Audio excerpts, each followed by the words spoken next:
Salut Arnold! Hey, t'es en train d'espionner les gens là ou quoi? Tu sais, c'est pas très cool d'être un voyeur comme ça, surtout de façon aussi flagrante. Je t'avais prévenu, Arnold. Et si tu fixes le soleil, sois prêt à avoir des brûlures aux yeux, espèce d'abruti.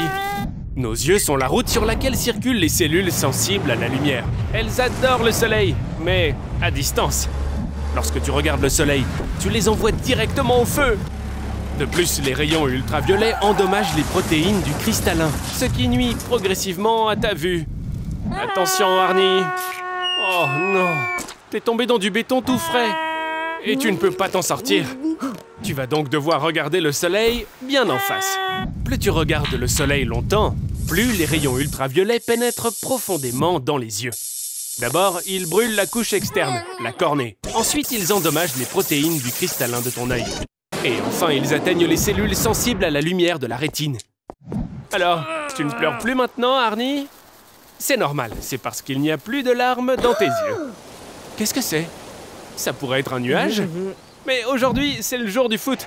Et les autorités dispersent artificiellement tous les nuages. Mais c'est pas le pire. Ah, t'aurais vraiment pas dû mettre ces allumettes dans tes yeux, mon pote. Quoi? Tu ne pensais pas que tu rêverais à nouveau du soleil? Arnold, t'es devenu aveugle? La cécité provoquée par le soleil peut être centrale. Ou périphérique. Dans certains cas particuliers, on peut être atteint de cécité nocturne. C'est le cas lorsqu'une personne ne peut plus rien voir lorsque l'éclairage est faible. Trouve le bouton j'aime et appuie dessus. De cette façon, on saura que tes yeux vont bien. Réveille-toi, Arnie! Je t'avais dit qu'espionner Bertha était une mauvaise idée. Et voici les conséquences. Tu sais, Arnold, j'ai quand même décidé de venir à la morgue pour te dire mes derniers adieux et... Oh, mon Dieu, mais tu es vivant! Non, tu as été ressuscité! Il semble que l'élixir que tu as bu ait fonctionné. Tu es maintenant immortel. Toutes mes félicitations, Arnold! Tu vas maintenant devenir l'organisme qui vit le plus longtemps sur Terre. Ton corps peut à présent se régénérer. Et le terme « sénescence cellulaire » n'est plus seulement qu'une blague pour toi.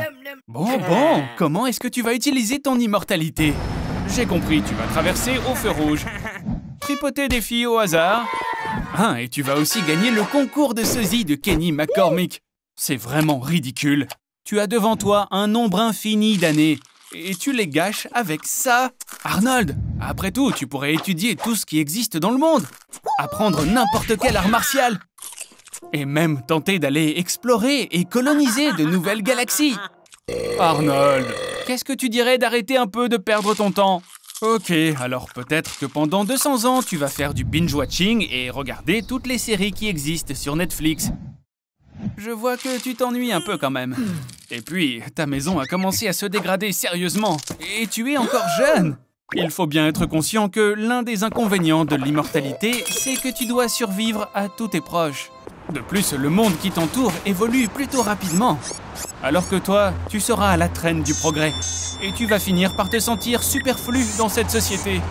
Tout ce qui te paraissait important pour toi autrefois va disparaître progressivement. Avec le temps, tout va cesser de te plaire et de te surprendre. Et la raison est très simple, parce que tu auras déjà tout vu. Tu vas devenir profondément déprimé. Désolé, mon ami, mais ça ne sert à rien. Arrête, Arnold, tu sais que tu es immortel. Arnold, allons voir un spectacle. Arnold? Oh, ok. Bon, je te laisse tranquille.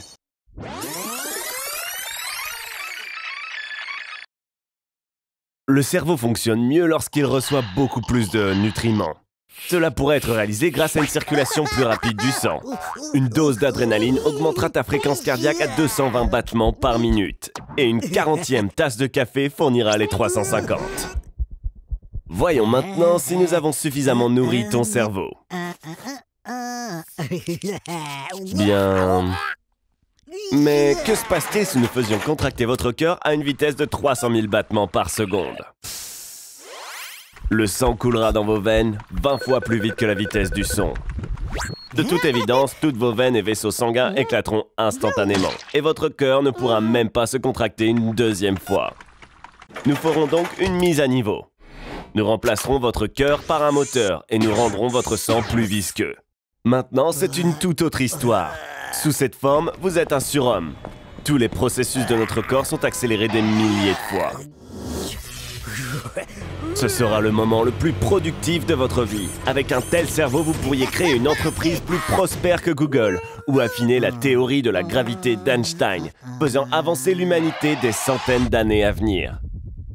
Mais à cause de votre métabolisme accéléré, vous devrez passer tout votre temps aux toilettes. Mais ne vous inquiétez pas, cela ne durera pas longtemps. Votre corps ne peut supporter qu'un maximum de 2 heures de stress et puis... BAM!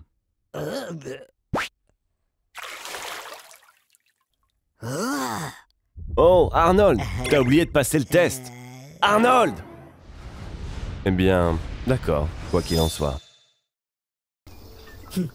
Cet énorme tuyau transparent atteint le fond de la fosse des Mariannes. Vous devez descendre 36 070 pieds plus bas. On dirait que c'est incroyablement profond, mais quand on regarde la planète entière, la fosse des Mariannes n'est même pas un nid de poule sur la route. Dans un ascenseur à grande vitesse scellé, le trajet vers le bas ne prendrait que 11 minutes. Quel ignorant tu fais! Maintenant, tu dois descendre manuellement. En raison du fait que le tuyau soit rempli d'air, la pression au fond ne sera que 2 fois plus élevée que la normale. Mais s'il était rempli d'eau, la pression augmenterait 1072 fois. Regardez ce que le froid, la pression et le manque d'oxygène ont fait aux autochtones.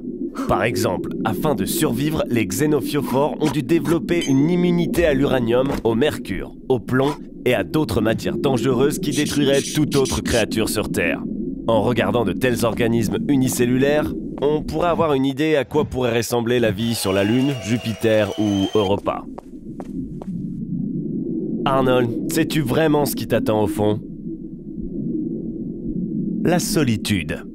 Il n'y a pas une seule âme vivante ici. Sauf peut-être une crevette perdue. C'est difficile à croire, mais plus de gens ont visité la Lune que le fond de la fosse des Mariannes. Arnold, regarde, il y a vraiment quelqu'un là-bas. Je me demande comment il va te payer. Avec des coquilles?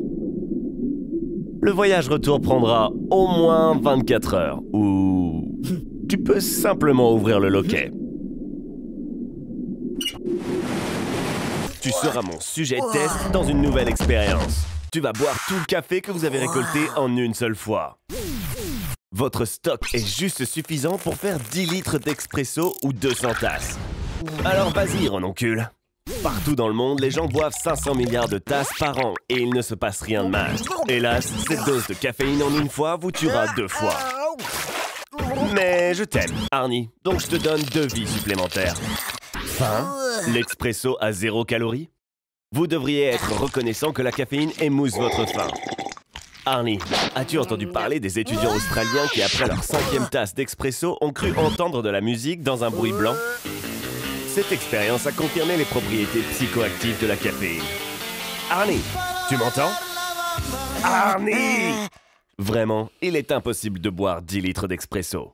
Les tremblements violents dans vos mains et la paranoïa ne vous laisseront pas prendre une gorgée après la 50e tasse. Mais un contrat est un contrat. Alors ici, prends une pilule de caféine. Une surdose de caféine provoque un arrêt cardiaque.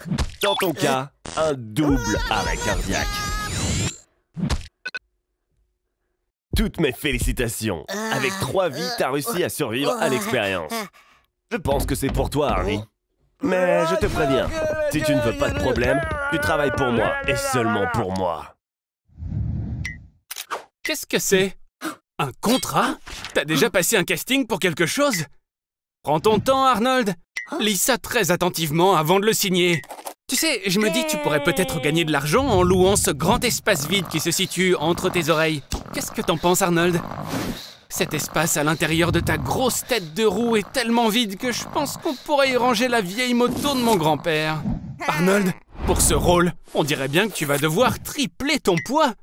Les acteurs, pour se mettre le plus possible dans leur rôle, doivent souvent prendre ou perdre du poids en un temps très court. Christian Bale, par exemple, de 2008 à 2013, il a dû perdre du poids 9 fois. Et il a aussi dû prendre jusqu'à 30 kilos. Est-ce que t'imagines ce que ça représente? Pour progresser plus rapidement et prendre du poids, il faut utiliser une assiette plus grande. De cette façon, les grosses portions paraîtront plus petites. Il faut ajouter beaucoup d'encas, Arnold, comme des fruits secs, des noix ou des sandwichs au beurre de cacahuète. Et bien sûr, n'oublions pas les desserts. Arnold, on dirait que prendre du poids est ton talent caché d'Ivoire. T'es vraiment doué pour ça. Alors, bientôt tu seras prêt à jouer le rôle principal. Tu vas devenir une vraie star. Ah, alors c'était pour ça qu'ils avaient besoin d'un acteur avec un poids aussi énorme. Dommage, Arnie. On dirait bien que tous tes efforts ont été vains. Et ton salaire n'est même pas suffisant pour te ramener chez toi. Alors, t'as décidé de rentrer à pied, c'est ça, Arnold? Eh, Arnold, est-ce que ça va? À cause de tout ce poids supplémentaire, tes os sont soumis à un stress énorme.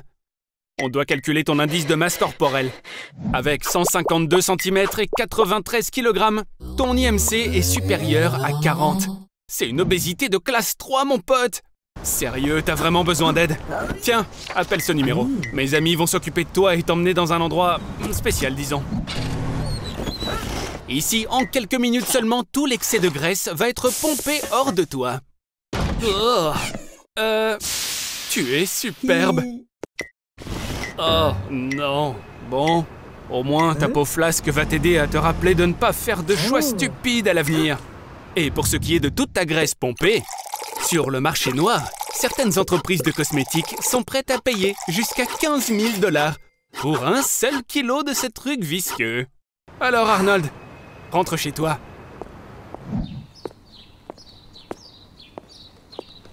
Allume ta télé.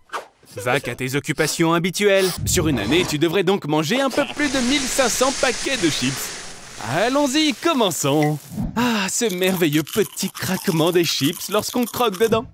Tu savais que sans ce petit son, les chips sembleraient 15% moins savoureuses? Notre cerveau identifie inconsciemment ce croustillement comme un indicateur de fraîcheur. Alors, ça voudrait donc dire que si tu manges quelque chose de périmé, il te suffirait d'écouter un gros son de craquement. Il s'avère que manger des chips, c'est en fait pas très cool.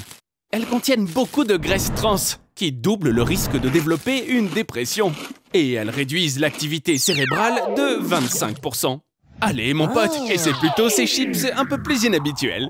Avec des saveurs de fraises et de concombre, Pepsi et même viande d'écureuil. Ah, en fait, en réalité, il n'y a pas d'air à l'intérieur d'un sac de chips. C'est de l'azote concentré. C'est injecté dans le paquet pour que les chips ne se brisent pas et pour que l'oxygène ne réagisse pas avec l'huile des chips. De cette manière, elles resteront fraîches et croustillantes jusqu'à 3 mois. Tu te sens faible déjà, n'est-ce pas? Laisse-moi te dire ce qui suit. À cause d'une carence en vitamine B12, tu risques la calvitie, la perte de vue, mais aussi une très probable mort par cirrhose du foie. Et ce n'est pas tout.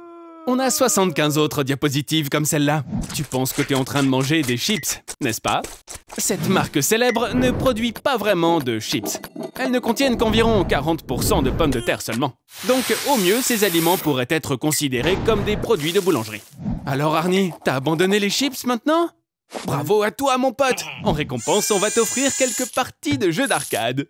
Waouh! Ton prix est une année entière à boire des sodas? Comme c'est original, Arnie. Arnold, tu n'es qu'un gros aimant à problème! Oh! Tu n'as pas une bonne tête. Tu aurais besoin d'une hospitalisation immédiate. Tu ne vas pas tenir jusqu'à l'hôpital. Ton cœur pourrait s'arrêter. Tu as besoin d'une transfusion sanguine d'urgence pour maintenir la pression dans ton système circulatoire. Pendant la guerre du Vietnam, des perfusions à base de noix de coco ont parfois été utilisées pour traiter les blessés. Étonnamment, l'eau de coco est assez similaire au plasma sanguin humain. Alors, qu'avons-nous ici? Du cola? Ok, mettons-nous au travail. Mais d'abord, on doit se débarrasser de tout le gaz. Si le gaz contenu dans la boisson entre dans tes vaisseaux sanguins, il va littéralement te déchirer de l'intérieur. Le cola contient du sucre et du glucose. C'est une source parfaite d'énergie rapide et cela te permet vraiment de te requinquer. On dirait que ça a fonctionné. Le cola a pris racine dans ton corps. Tes intestins sont maintenant aussi propres que jamais grâce au fait qu'ils ont été nettoyés avec du cola. Mais d'un autre côté, tu seras un invité très apprécié à toutes les fêtes avec des enfants. Avec autant de caféine contenue dans le cola qui coule dans tes veines, tu n'auras besoin de dormir qu'une fois tous les 3 jours. Maintenant, tu auras beaucoup plus de temps que la moyenne des gens. Après tout, même les athlètes professionnels boivent parfois du cola pour avoir une dose d'énergie rapide.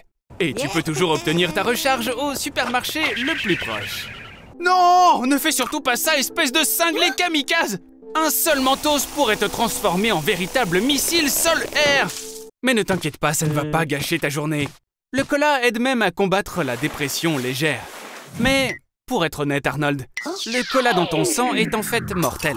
Tes yeux, tes reins, tes nerfs et ton cœur souffriront le plus. Ouais, on dirait que le cola n'est pas une très bonne option. Donc, qu'est-ce que t'en dis? On devrait pas essayer le Pepsi la prochaine fois.